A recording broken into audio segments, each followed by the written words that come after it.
Question. ఇటీవల Artemis ఒప్పందాలలో రెండో ILRS సభ్య దేశంగా ఏ దేశం చేరింది? Option A. Japan, option B. France, option C. Senegal, option D. Germany. The correct answer is Senegal. question. Union cabinet ఇటీవల మౌలిక సదుపాయాల అభివృద్ధికి ఎంత విలువైన పెట్టుబడులను ఆమోదించింది? Option A. 60,000 కోట్ల రూపాయలు, ఆప్షన్ B.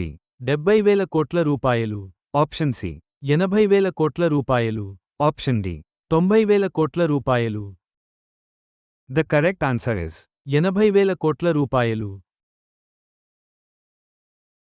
question. FTA కింద ఏ దేశం భారతదేశం నుండి స్మార్ట్ ఫోన్లు, ఆప్టికల్ ఫైబర్ కేబుల్స్, ఇన్వర్టర్లను సున్నా సుంకం వద్ద దిగుమతి చేసుకుంటుంది? Option A. USA, option B. Japan, option C. UK, option D. Australia. The correct answer is UK. question. NASA యొక్క ట్రేసెస్ మిషన్ ఏ రెండు విషయాల మధ్య సంబంధాన్ని అన్వేషించాలని లక్ష్యంగా పెట్టుకుంది? Option A. భూకంపాలు మరియు అగ్నిపర్వత విస్ఫోటనలు, ఆప్షన్ B. సౌర తుఫానులు మరియు సాంకేతిక వైఫల్యాలు, ఆప్షన్ C. సముద్ర ప్రవాహాలు మరియు వాతావరణ మార్పు, ఆప్షన్ D. గ్రహశకలాల ప్రభావాలు మరియు అంతరించిపోయే సంఘటనలు. The correct answer is సౌర తుఫానులు మరియు సాంకేతిక వైఫల్యాలు.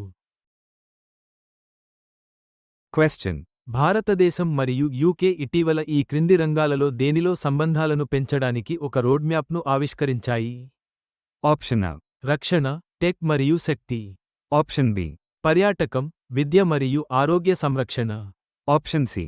వ్యవసాయం, తయారీ మరియు రిటైల్, ఆప్షన్ D.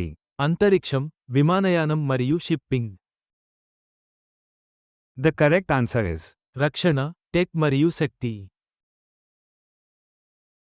question. రంగాల వారీగా చర్యను నడపడానికి వాయు నాణ్యత మరియు ఆరోగ్యంపై విధాన సారాంశాలను ఇటీవల ఏ సంస్థ ప్రారంభించింది? Option A. UNEP, option B.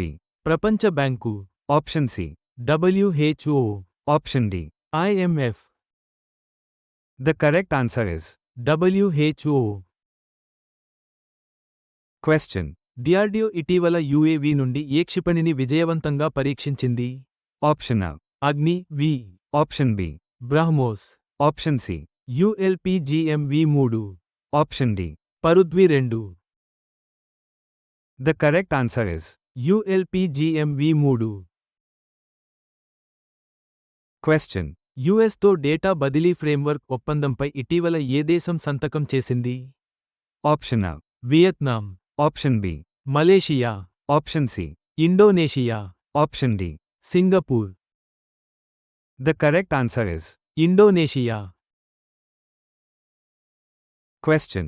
భారత ప్రభుత్వం ఇటీవల ఒల్లు మరియు ALTTలతో సహా అనేక OTT ప్లాట్ఫారమ్లను ఏ కారణం చేత నిషేధించింది? Option A. రాజకీయ ప్రచారం ప్రోత్సహించడం, ఆప్షన్ B. కాపీరైట్ చట్టాలను ఉల్లంఘించడం, ఆప్షన్ C. అశ్లీల కంటెంట్, ఆప్షన్ D. తప్పుడు సమాచారం వ్యాప్తి చేయడం. The correct answer is అశ్లీల కంటెంట్. question. నవంబర్లో నోబెల్ ప్రైజ్ డైలాగ్కు ఆతిథ్యం ఇవ్వనున్న దేశం ఏది? Option A.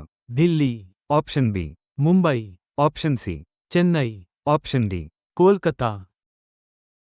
The correct answer is Mumbai. question. భారతదేశంలో కనిపించే ఏకైక ఏప్ ఏది? దీని జనాభా త్రిపురలో తగ్గిపోతోంది. Option A. Orangutan, option B. Chimpanzee, option C. Western hoolock gibbon, option D. Gorilla. The correct answer is western hoolock Gibbon. question. భారతదేశపు మొట్టమొదటి హైడ్రోజన్ శక్తితో నడిచే రైలు కోచ్ను ఏ సంస్థ విజయవంతంగా పరీక్షించింది? Option A.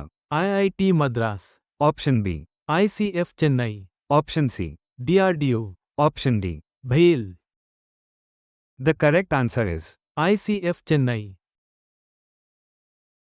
question.